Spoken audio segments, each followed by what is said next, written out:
Natural and man-made disasters have become a global concern due to their increasing frequency, intensity, and interconnected nature.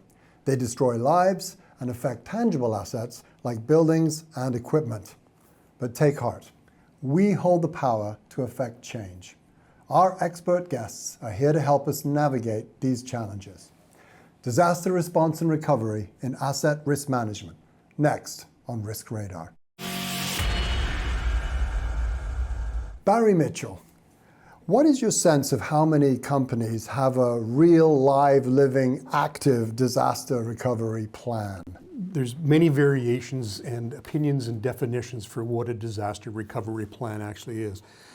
Most importantly, every organization needs to start with an emergency response plan. Response is crucial. That's the priority. Stemming from that, then you can start developing other plans, but that takes other planning, additional resources, a different skill set to develop a recovery plan. But realistically, in my experience, very few organizations have a very well thought out and well-defined disaster recovery plan. So depending on your organization, you need to at least look at your plans quite frequently. Most would be annually, depending on the size of the organization, the complexity. You'd want to definitely look at that probably every 6 months or so type of thing. And those organizations that don't have a dedicated risk manager or haven't necessarily tackled some of these plans and programs, usually it falls to the CFO to try to put something together. And for those CFOs who are out there listening to this podcast, if you have that on the side of your desk, it needs to be dealt with because it can't be on the side of the desk or it will be a problem. Well, wise words, I'm sure. So here's the question. It's all very well to have a plan, but what about, rehearsing the implementation of that plan? Because we all know, when we're under stress, when there's an emergency situation happening, our minds go blank. So how often should we be rehearsing this thing? That's exactly true, Brian. That's exactly what happens. And again, on some of our previous discussions, we've talked about risk identification, hazard identification. Those are the pieces of information. It's not just drawn and viewed once. It carries all the way through your entire organization into the development of these types of plans. What you want to do then is develop scenarios around some of those hazards, some of those key risks that could cripple your organization. And again, it doesn't matter whether it's a small plastics manufacturing facility that all of a sudden has a supply chain issue, or if it's an oil and gas firm. It doesn't make any difference. The key thing is testing the plan and not the people. A lot of people get hung up on testing people for their ability to act and perform and respond under a stressful situation. That's not the focus of the attention. The attention is develop a plan, test that plan to make sure that it's commensurate with the hazards and the risks that you've identified in all your pre-work. If it doesn't work, change your plan. It's not about changing people. People are good, some people are very good when they go through these types of activities, but those people are not always available when the event occurs. As you heard before, events don't happen at convenient times. They always happen at the most inconvenient time. So when those people aren't in the room and you have a well-defined plan, anybody should be able to pick up that document, refer to it, and say, I know what I need to do. Right. And I know that through your career, you've faced down many an emergency situation. So let me ask you this. When a disaster occurs, who pulls the trigger? Who makes the decision that now we're going to go into emergency mode? Well, that's a very good question, Brian, because sometimes organizations pull the trigger too late. And it's usually, depending on the size and nature of the organization, something's happened somewhere that is not just going to be a localized incident. It's going to lead to perhaps global impact or a media impact, whatever it could be. So having a well-defined plan, as Barry spoke about, and components of that plan, immediate emergency response, let's call it, for example, the person who's in charge of that in that day of that event is the one who pulls the trigger, and likely usually calling a crisis management team member based on the call-out plans, and then the rest should flow properly in that space. Can you give us some insight into maybe, what are the steps that go into making that decision? Because it's a big decision. It's going to affect the entire company. And as you said, probably the community as well, and maybe even the brand reputation. So what in your, recommendation are the correct steps for making sure you're making the right decision? So that's definitely going back to what Barry referred to as testing your plan, testing the roles in response, not the people, the roles of who's going to respond to what and what that might be, and practicing on a regular basis and adjusting, and then making sure that the plan carries all the way through the different components of the emergency, not just the response, but what needs to be done if it's a public event with a community, maybe even law enforcement. It's really going to depend. So those are facts that in a company that has well-established plans should flow seamlessly. Yeah. So previously, Andy, in one of our earlier shows, we talked about the role of technology in enhancing the effectiveness of a risk manager. So maybe you could talk a little bit about the role that technology can play in disaster response. I know it's a big question. For sure. And from what Barry and Ann said, I'm going to go from the practical to the tactical. Okay. So what can we do on site? Because we can't prevent those incidents from happening all the time. Right. Flood, wildfire, earthquake. But what we can do is help build resilience with the assets. So one of the things that we help with around resiliency is measuring and monitoring your assets before, during, and after an incident. So we think about it, if we've done an asset impact assessment correctly, we know each component, why they work in the operation, and what their role is. So if we know what happened before, during, and after an incident, we're better prepared to deploy our resources to recover those assets that were impacted during the incident, and not the ones that didn't experience the event. Amazing. But Barry, I'm going to throw this back to you because we're talking about the best case scenario in the worst case scenario. So how can you judge whether or not the plan that you put into place and the people you put into place and the technology you put into place are actually up to the job of giving you the best possible outcome? Well, I think again it comes back to making sure you've got first and foremost the right identification of the most critical aspects of your business. And he spoke to doing a business impact analysis, doing a criticality assessment, doing all those different things. Testing that on a regular basis, testing those plans, engaging with external parties as well. It's not just about an internal test within your own organization. There's also external parties. There's those people that could be impacted or affected by a significant event. The external resources that might help you with respect to either a response or a recovery component.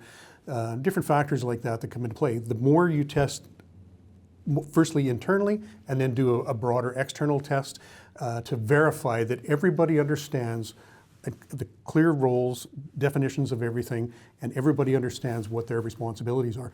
That's what makes it go as smooth as possible. Part of the success or failure of one of these plans is whether or not this disaster or how much this disaster impacted your bottom line and your business. Without actually experiencing that, how can you know that the plan you put together is worth a damn? I think if you can define the controls that you put in place, the necessity of what is required in order to mitigate any potential or any possibility. The challenging part of the activities that you go through, often a term I used to use quite often is what we call gray dollars. You could invest a lot of money, a lot of time, a lot of resources into something, and it turns out to be nothing. In my world, that's a win, as far as I'm concerned, because you've went through the whole process, you've thought everything through to its entirety, you did the best you could, and if it turns out to be nothing, that's a significant win. Right. You cannot control absolutely everything. As again, if we're talking about natural disasters, it's very, very difficult. You can't stop earthquakes, you can't stop floods, you can't stop hurricanes, but you can control the effects and the impacts of those based on going back to what we talked about proper risk analysis, the criticality of some of those things, and implementing those proper controls. This whole thing is a big vicious circle. It all comes around and it comes right back to that very first step when we go back to risk management and how that rolls up into disaster management recovery. And that takes me back to one of the first shows that we did where we talked about the role of the risk manager and why it's so important that you give that person the power to actually implement policy and strategy within an organization and have the ear of the CEO perhaps so that you can make those fast decisions when you have to, because as Andy's told us, technology today means that you can make decisions when stuff is happening in real time. And often you have to. You have to be able to make those decisions. And again, as we spoke to earlier, the more informed you are to be able to make a confident decision, that comes with experience. That comes with time. That comes with practice. That comes with a variety of different things. And again, in the chair of the risk manager, that's one of those things about that complexity and diversity that makes it a more challenging type of role and be increasingly challenging. Well, I'm glad that you mentioned the word experience because we have some heavy hitters around the table today. So let's get practical about this, Barry. We can accept that disaster will strike at some point or another, whether it's a natural disaster, it's a man-made disaster. It's pretty sure it's coming down the pike at some point or not. What should we be prioritizing first? What is the sequence we should be looking at to make sure that we're doing the right thing in the right order? Again, a great question and a lot of variations of opinion. But realistically, I think what you'll find in any experienced or reasonably qualified risk manager, the number one priority in any given situation is the people. You must deal with your people, and it doesn't matter whether it's your own people, whether it's other people that are affected or impacted, or people that might be impacted or affected as a result of something from those people being impacted. That's that term that comes into that we hear about. It's the ripple effect. Yeah. The next most important thing to be taken into consideration is the environment. So you always want to then address whatever you can, regardless of what happens. It's in your control and it's your responsibility as a business owner to make sure that you can mitigate any further damage to the best of your ability, including impacts to the environment. So definitely people first, environment second. Then you would look at your assets of your organization, worry about that stuff afterwards. Then you get into more of the reputation side of things about your business. What do I need to worry about from there? How can I quickly recover? That's a part of the recovery plans in the process. And then you look at the livelihood of everything else around that, the legal aspects of things, the different challenges that may stem as a result of some of the unfortunate events. But definitely, and what that equates to is a very simple acronym to recall, PEARL. People, environment, assets, reputation, and livelihood. Okay, I like that, PEARL. So I'd like to just drill down into a couple of things here, and I'm going to stay with you, Barry, if you don't mind. Tell us about the Business Impact Assessment, or the BIA. What are the components of that? It's a bit of a significant undertaking, without a doubt, and it really entails getting into an organization, having qualified people go in with the right mindset of understanding what they're looking at from a business perspective. The second most important thing is ensuring that you're dealing with the right people within the organization. You have to be dealing with the people that know the business, understand the business from one end of the spectrum to the other. And you get into a very detailed and intimate understanding as to what's going on within the organization. Looking at that, you're trying to identify what is going to cause interruption to this business. What's going to either shut me down, take me out of business, or have a significant delay, interrupt my clients, interrupt my responsibilities, my agreements that I might have, my supply chain, my distribution. There's a multitude of things, depending again on the nature of the industry. If you're talking about oil and gas, it's the distribution of the oil through the pipeline. You have to make sure the pipeline's working. If you're talking about mining, it could be rail, it could be trucking, it could be pipeline, it could be marine, it could be air. It could be a variety of different things, right?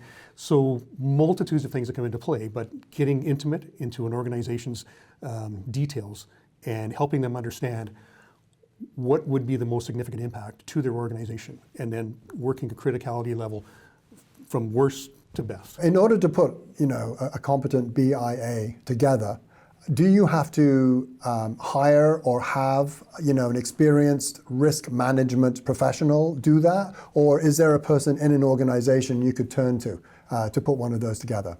I think that's an interesting question. You could look at it a variety of different ways. I would encourage it to be a risk management professional because they have a broader understanding of when it comes to risk management. There's practices and methodologies that come into play. So again, understanding the risk tolerance of an organization, how much can that organization withstand internally?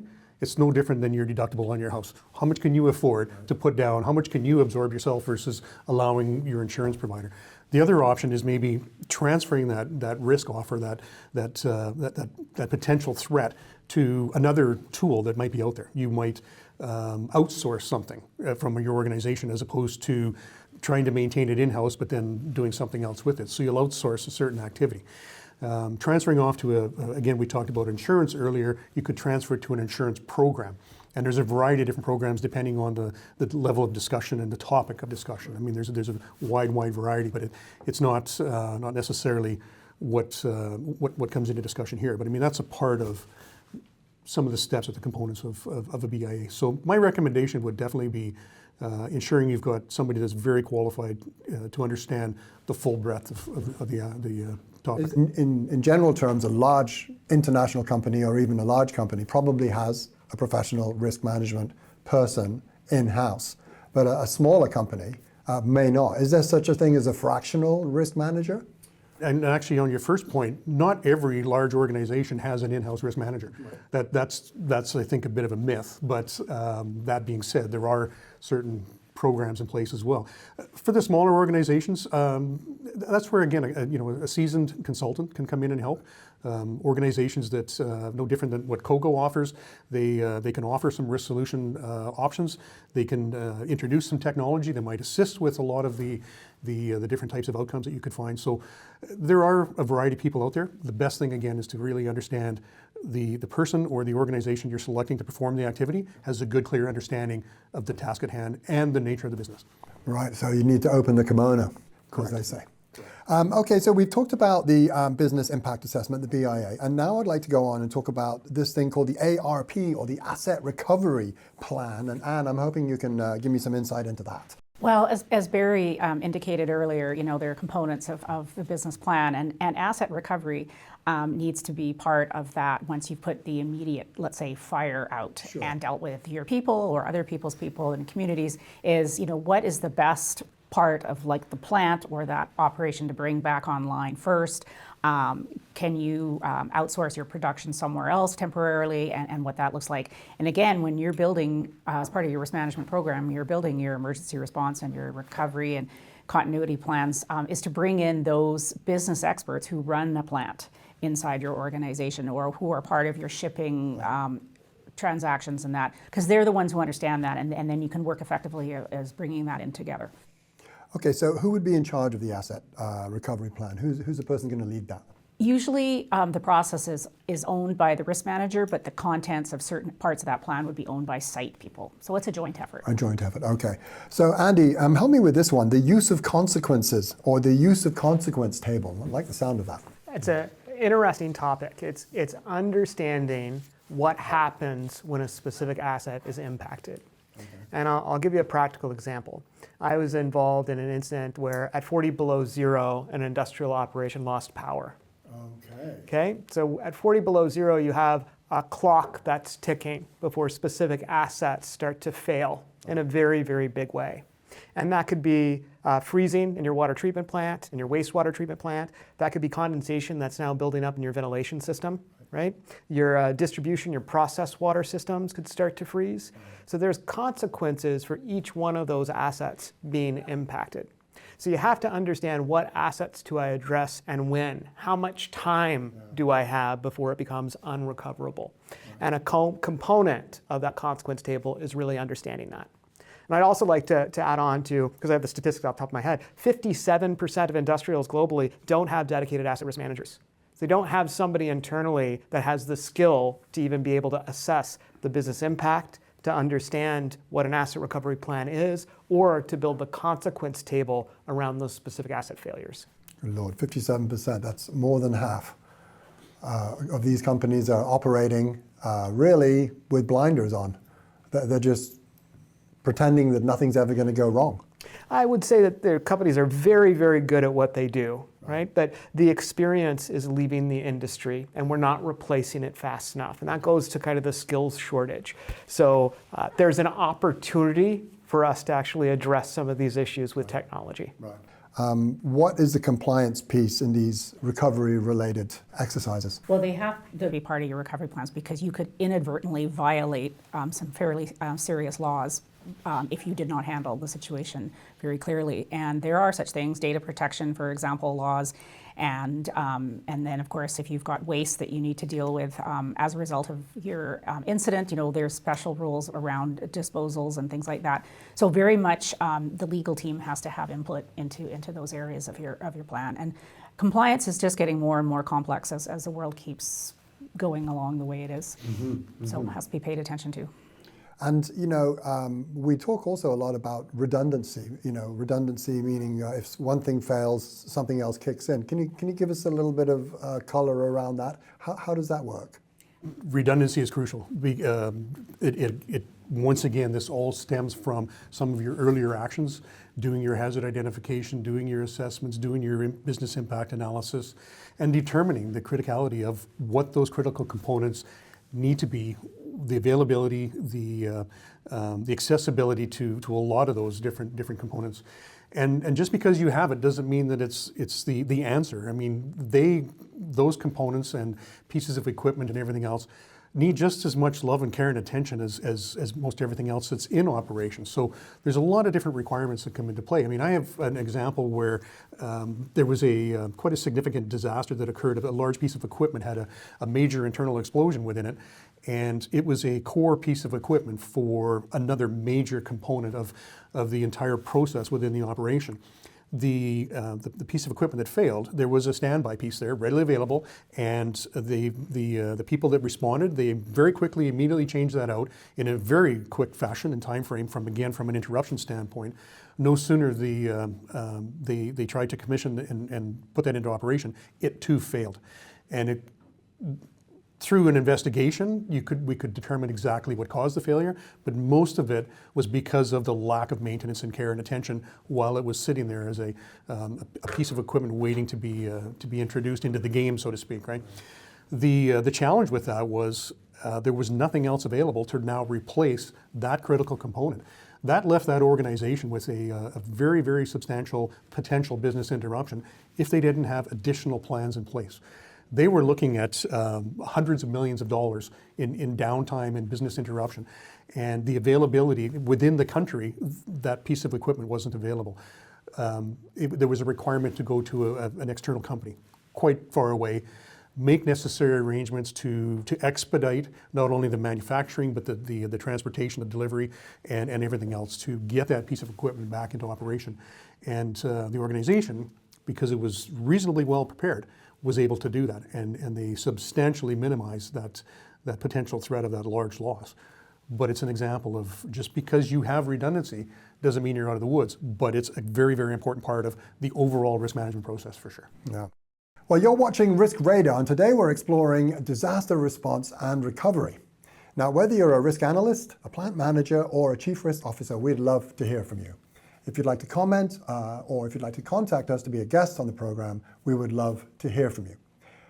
Don't forget to subscribe to this show if you want to watch more programs like this one. All right, so we've been speaking a little bit about technology previously, but I think we should return to technology, Andy. Perhaps you can take us through a little bit. How is technology reshaping disaster response, like some of the ones that we've been talking about today? Visibility. I think that's a common theme in what we've been talking about. The cost has been reduced so much for the type of technology to give you visibility into all your assets. If you're not doing it, it's probably because you're not getting the right advice to do it. So I think there's great technology that's out there to help mitigate the risks from asset failures, to help measure, monitor, and manage any of the conditions that come up from a natural disaster. So it's just a amount of, do you have the right resources in your quiver, in your toolbox to be able to mitigate the risk with the technologies that's out there? Because there's a lot of product to help you do that. Yep. Well, especially as today we're talking about disasters. I mean, it's not just a matter. I mean, some failures can lead to disaster, but hopefully not. But I mean, today we're living in a time of hurricanes, wildfires here in Canada. It's an annual occurrence. So half the country's on fire. I mean, technology has to help us in those cases. Absolutely. We're seeing that real-time distribution of IoT sensors to do early indicators for wildfire warning. We're seeing the distribution of IoT sensors to actually give you earlier and earlier indicators of things like tsunamis that are generated from earthquakes. So vast amounts of data are being collected to help us better prepare for additional incidents. Yeah. All right. We've been talking to the experts, and now it's your turn to have a say. We have a question for the panel today. This comes from Sundar, the operations manager at an oil and gas company. He doesn't say where he's based.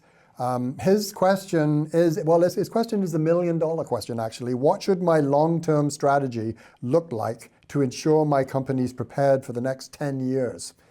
And Barry, I think as our resident disaster specialist, I'll start with you. What should the long-term strategy look like to help a company prepare over the next 10 years? Well, you're absolutely correct. That is a million-dollar question.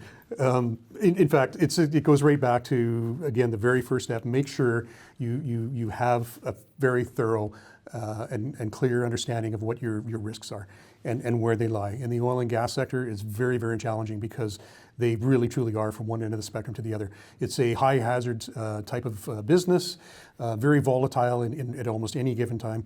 Lots of different components and technology that's been in place.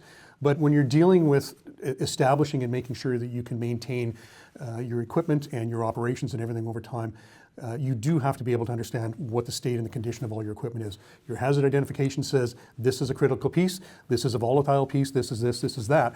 Technology comes in and says, we can help you with this, we can put a device on this, and we can help you monitor this device or this critical component 24/7. It's not a snapshot in time when your operator walks by, touches it, hears it, listens, whatever, feels the ground movement. It's a real-time monitoring of everything. Recognizing the replacement, the maintenance, the upkeep, the regular scheduling of all of this, and understanding the impacts of that, I think is very, very crucial. Again, technology can really, really help ease the challenges around that. All that being said, you have to make sure that you understand that everything is actually being done the way the plan says that it's being done. You need a follow-up plan. You need to make sure your checks and balances are in place. Just because the data says one thing and it says this is what you should be doing to this, is it actually being done, right? Probably one of the biggest things that a lot of people forget is a succession plan. Just because there's one individual that's tracking this doesn't mean that's the only individual should be tracking. Documentation, data repositories, all these different things are crucial to making sure that it's a seamless transition as time goes on. So it may not just be 10 years. Most oil and gas businesses run for many, many years. So succession planning is crucial along the way as well. It's a great point you make, Barry. Andy, next 10 years, how am I going to keep myself safe? The volume, variety, and variability of asset risks increases all the time. So the technology, luckily enough, keeps pace. So if we're not leveraging it to deal with the volume, the variety of those risks, then you're missing an opportunity. And I think eventually you'll become overwhelmed. So we have to leverage that technology to give us a competitive advantage against the risks that we face. And not only against the risks, but against our competitors, because for sure they're doing it. Absolutely. Right? Yeah. Anne, a last word to you. And keep practicing it. Communicate, make sure any kinds of changes in your organization or mergers and acquisitions, divestitures, adjust your plan to either remove those assets from how you would keep your plan going or your risk management activities, and make sure that it's ongoing communications. All right, thank you. Thank all of you for joining us today. It was a great discussion. All right, you've been watching Risk Radar, and I'd like to thank our sponsor, Kogo IoT. It's trusted by industry leaders, and Kogo safeguards your assets, protects your people, and enhances your operations. And you can learn more about Kogo at kogo.global. Now, if you work on the front lines of risk management, we would love to hear from you. Just leave a comment below. And if you'd like to be a guest on a future program yourself, please contact us. Also, don't forget to subscribe for more programs like this one. And I will leave you with this last thought. When it comes to disaster preparedness, ask not for whom the bell tolls, my friend, it tolls for thee. With apologies to Ernest Hemingway. So thanks for watching, and we will see you next time.